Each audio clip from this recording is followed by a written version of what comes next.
നമസ്കാരം. ഞാൻ doctor P Lakshmi Ammal, പട്ടം SUT ആശുപത്രിയിലെ ഗൈനക്കോളജിസ്റ്റാണ്. വേനൽക്കാലം സമാഗതമായിരിക്കുന്നു. മുൻകാലങ്ങളേക്കാൾ ചൂട് കൂടുതലായിരിക്കും എന്ന് പ്രവചിച്ചിരിക്കെ ഗർഭിണികൾ എന്തൊക്കെ കാര്യങ്ങളാണ് ഈ ചൂടുകാലത്ത് ശ്രദ്ധിക്കേണ്ടത് എന്ന് നമുക്ക് നോക്കാം. ഒന്ന്, ചൂട് കൂടുതലാവുമ്പോൾ നമുക്ക് വെള്ളം കുടിക്കേണ്ടതിൻ്റെ ആവശ്യം കൂടുന്നു.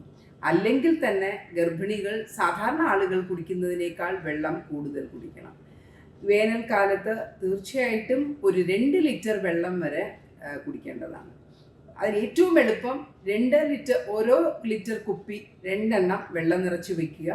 ഒരു കുപ്പി വെള്ളം 12 മണിക്ക് മുമ്പ് കഴിക്കുക, അടുത്ത കുപ്പി വെള്ളം ഒരു 7 മണിക്ക് മുമ്പ്. അപ്പോൾ ഇതിൻ്റെ കൂട്ടത്തിൽ തന്നെ ചായ, കാപ്പി, നമ്മൾ സാധാരണ ആഹാരത്തിൻ്റെ കൂടെ കഴിക്കുന്ന ദ്രാവകങ്ങളും നമ്മൾ കഴിക്കാവുന്നതാണ്. പിന്നെ രണ്ടാമത് നമ്മൾ ശ്രദ്ധിക്കേണ്ട ഒരു കാര്യം, ഗർഭിണികൾക്ക് അല്ലെങ്കിൽ തന്നെ മൂത്രത്തിൽ പഴുപ്പ് വരും. ഈ സമയത്ത് മൂത്രത്തിൽ ചുടിച്ചിലോ വേദനയോ എന്തെങ്കിലും ഉണ്ടെങ്കിൽ മൂത്രത്തിൽ പഴുപ്പായിരിക്കാം എന്ന് വിചാരിച്ച് ഉടൻ തന്നെ ഡോക്ടറെ കാണേണ്ടതാണ്. മൂന്നാമത് ശ്രദ്ധിക്കേണ്ടത്, നമ്മൾ കഴിക്കുന്ന ആഹാരത്തിൽ പച്ചക്കറിയുടെ അളവ് കൂട്ടുക, ജലാംശം കൂടുതലുള്ള പച്ചക്കറികൾ കഴിക്കുക.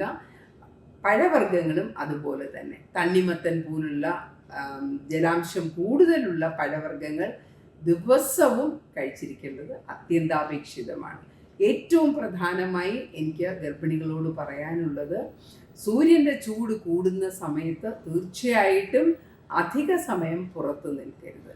പുറത്ത് കറങ്ങാൻ പോകുന്നതും കഴിക്കാൻ പോകുന്നതും ബീച്ചിലുമൊക്കെ വൈകുന്നേരങ്ങളിലാണെങ്കിൽ പോലും പോകുന്നതും ഈ ചൂടിൽ ഇറങ്ങി നടക്കുന്നതുമൊക്കെ വളരെ ശ്രദ്ധിക്കണം. അവർക്ക് പെട്ടെന്ന് തന്നെ ഈ ചൂട് കൂടുതലിൻ്റെ പ്രശ്നങ്ങൾ അവർക്ക് വരാം.